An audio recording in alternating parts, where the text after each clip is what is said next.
There's been a lot of reflection on your 38 years at ESPN. Have I been there that long? Yes, you have. Thank you for reminding me. What's it been like to hear from so many colleagues? A little overwhelming, Hannah, to be honest with you. But you know what? I smile every time they say, hey, the day I walked in the building when I met you, you did this. And not all, but most of the stories are really nice. You walked in as a 24-year-old, right? This fledgling sports network. What was that like at the time? Take me back to that. I think I stumbled in.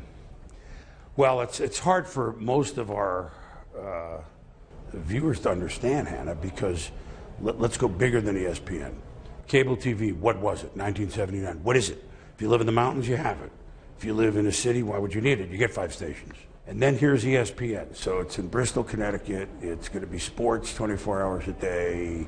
What are you going to have on? There were about 75 of us in the fall of '79. The parking lots weren't paved yet. It was one of those Noah's Ark falls. It rained every day, 40 days, 40 nights. We were coming in with mud. We actually would look up at the screen and go, hey, we're still on. But there were people out in California, which is midnight, and fathers feeding babies that I get letters from in Iowa, like, thank goodness you're on, I'm feeding my, and I go, why would anyone feed their baby at 2 in the morning? What are you, an idiot? You know, this is when you're 24, 25. But I gotta say, anyone who I see from not so much 79 so much, because they're not that, or the 80s, we really felt that whether you were camera, programming, advertising, you know, other technical, on-air, it didn't matter. We felt we were onto something, and we're having a great time doing it. You felt like a pioneer. You felt like Yes. You were, right? We had something here. Yeah, well, I mean, I described the 7 original anchors as that we were the Mercury astronauts, you know? And now we went around the Earth, and we just hoped to hit the ocean when we went in. You know, if we hit the land, oh well. And we did feel like we were, I mean, you can use any analogy you want, Lewis and Clark, you know, and we can lose them because we didn't know where we were going. We were rebels without a clue. But it was okay. Like, we felt like we were onto something, but we didn't know what. What was it like covering the Super Bowl back then? Well, I did it alone in most cases. All by yourself? Well, not alone. Well, okay, so me, producer, cameraman, and a flight schedule to Bradley Airport, Hartford. And you do some interviews on media day, and on Tuesday, which it was, and you go to the airport. Send them off. And if it was good weather in Bradley, maybe they had some sound for the 2:30 show. If it was snowing in Hartford, they'd have it tomorrow. I carried the ball a lot, you know, alone. I don't know if the blocking was great. I took a lot of hits early, you know. So maybe my body's feeling it a little after 40 years. And now, without further ado, I give you the supreme seer of Super Sunday. Ladies and gentlemen, I give you the Swami. Tell me about the evolution of the Swami. I did the late show at 2:30 or 3 in the morning, alone the first year. And on Friday night, a couple of weeks in, I went, well, why don't I just make some football picks? And we'd keep track and see how I did. And it was a real together thing, Hannah, because you got to understand how primitive it was then. One night they brought in a fishbowl empty and some dry ice. And when you ever see my head in those old shots with it, that was what they did one night, and they did it earlier in the night, and so then we squeezed it, and so technically they had some fun. It's an alter ego, but it just was something. It's Friday night, why wouldn't you talk about pro football on November 4th, you know? Very important for you to have fun. Why was that? Why didn't you take yourself too seriously all the time? Why the Swami and the nicknames? Oldeby, Young Again McDowell. Daylight coming, you got it, Del Home. Mike Pepperoni Piazza. Bad Moon Rising. Thank goodness for Bert B. Home Bly 11. Nicknames was another accident. A couple of them came out. We used to do it at college. Everybody laughed. I did some more.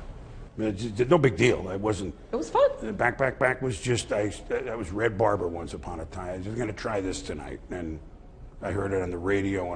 So in doing sports, I believe, and I would tell any young anchor, be yourself. It doesn't mean slapstick or whatever, but I'm an upbeat, This is sports. Let's have a good time kind of guy. Let's do it together. The worst thing someone could say to me, Hannah, would be, boy, you're really different off air than the one that we see on air. And I don't think that's true. So fun is at sports. We're here to have a good time. It's not brain surgery. Stop it. What are you proudest of? It's a lot. A lot of years, a lot of accomplishments. But if you had to crystallize it.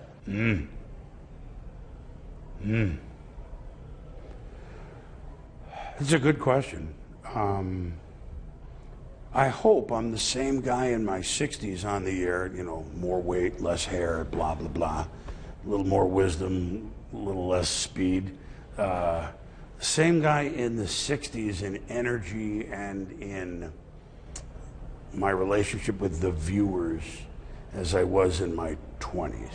If I'm the same person, of course we're not the same professional, of course we have different sensibilities, but I'd like to, I'm going to go more on a personal level. It's not like I did this. I think I stayed true to, God, I don't ever quote the Beach Boys like on this song, but be true to your school. I think I kind of was true to what I was 38 years ago. I think. I'm pretty proud of that. I wouldn't mind that on my professional tombstone. Like, that would be a good opening sentence. I don't know what's going to be on that tombstone one day. I mean, wow, think about that. Well, we're not done yet. A lot yet. of quotes. Well, tombstone's not a lot of room. Somewhere on there will be NFL primetime, though. That was pretty good. You've said that before. Why? Oh, well, because it was new, because it was not because Tom Jackson and I and others did it.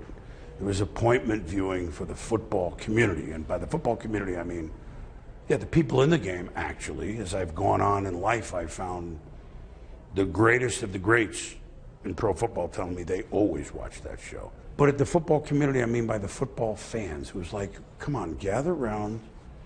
We have the pulpit, if you will, for an hour, not to tell you what, here's what I think. But here's a 4-minute highlight, 4-minute, 5-minute. Here's what happened. And it was just, it wasn't overly produced. It was it interesting? Put it in the highlights.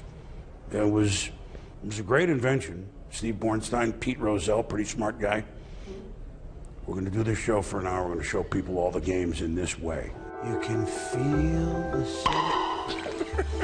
Let's go, crank it up. Prime time. Prime time. Oh, man. And by your side for those shows was Tom Jackson. Oh. Reflect on that singular relationship. Tom and me, 29 years on TV. What just bubbles to the surface of your mind? Well, we complete each other's sentences. We're buds. Did it click immediately? Yeah. We didn't rehearse our routines. People think, well, you had, So we've started when Steve Jordan, to be one player, a very good tight end for the Vikings, Brown. We didn't have any others. But Louisville had a few, so we started with, those are the only schools that will be mentioned, Steve Jordan, catch a pass from, and I'd be quiet, Brown University would be Tom. And then, somebody from whoever, Louisville from, Louisville. 24 yards to Ernest Givens from Louisville. Here's to sum up Tom Jackson. He's the Temptations. He's got sunshine on a cloudy day. That's what he is. So many great moments with John Saunders. What's something that, when you think of John and you think of the good times, that comes to mind? His laugh. He had that hearty laugh. He's Canadian, so he was understated, never sought to be the star, never really asked for a lot. Although he was a star, as you know, but that's not the point. I think of him I still have I leave in the back seat of my car, so it was August when he passed. And every year we'd give each other a Christmas present, a tie or something. We'd give me a Canadian sweater or something, Montreal, or just a maple leaf on it. So after he passed, I put that in the back seat of my car, so I see it every day. It's still sitting there. I don't really need it back there. In case it gets really cold, I'll put it on driving, but I'm going to leave it there for a while. It's not bothering anybody.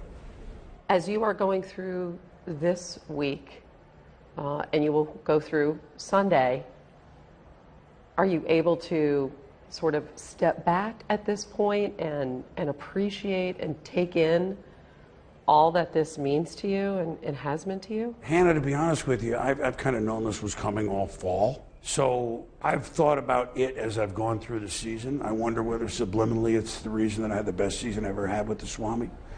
The guy up there said, you know what? Thank you. We're gonna let you kick some butt this year. And I've had a lot of thoughts this last month, more though for the shows in our studios in Bristol, Connecticut. The nostalgia comes from the shows that last full regular season show, last show, when ended up Tommy and Mort coming in and they named the studio after us, which is unbelievable.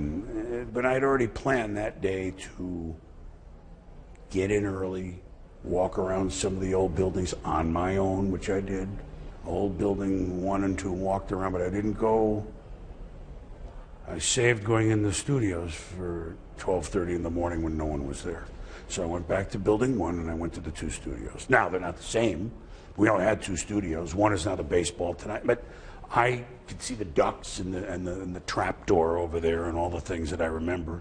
And I took 5 minutes in each one. I'm getting teary, but I wasn't teary then. I just sat in one for 5 minutes and looked around and remembered that I probably did 3,000 shows in here, Sports Center. And then I went to the other one where all the prime times and the countdown game days were, and walked slowly back to the building at 1 in the morning and went home. So I'm tearing because I had my moment then. The Super Bowl, that's different. That belongs to everybody. That moment belonged to me. What did you listen to on the way home? Last week was a lot of I Want to Go Back and Do It All Over by Eddie Money, which the words are kind of sad for, it's like he wished he did. Mine are different. I want to do it all over because it was great, you know? So I listened to that. Then I'll give you a couple of others that are a little more esoteric. Time Passages by Al Stewart, which is and you won't know this one, you might, but Jerry Rafferty, I don't know if you know that, it was Steelers Wheel, but Jerry Rafferty, I think he's passed. Days Gone Down. I had him in my car. I got 6 discs. I still use discs. You know what I think of the 21st century technology? I don't do it. Days Gone Down, Jerry Rafferty. It's a good one. What impact do you hope that you've had? Hopefully that I made sports fun for a lot of people, but it wasn't so much me that we did. I think I was representing our place and will moving forward, which is it's a nice part of the story. To those in the profession, you don't set out to be a role model or whatever, but if people can take my joy, my joie de vivre, if you will, of sports, the people in it and the medium, and not try to imitate, but take their own joy, and it's okay to do it, like that's a good impact. And,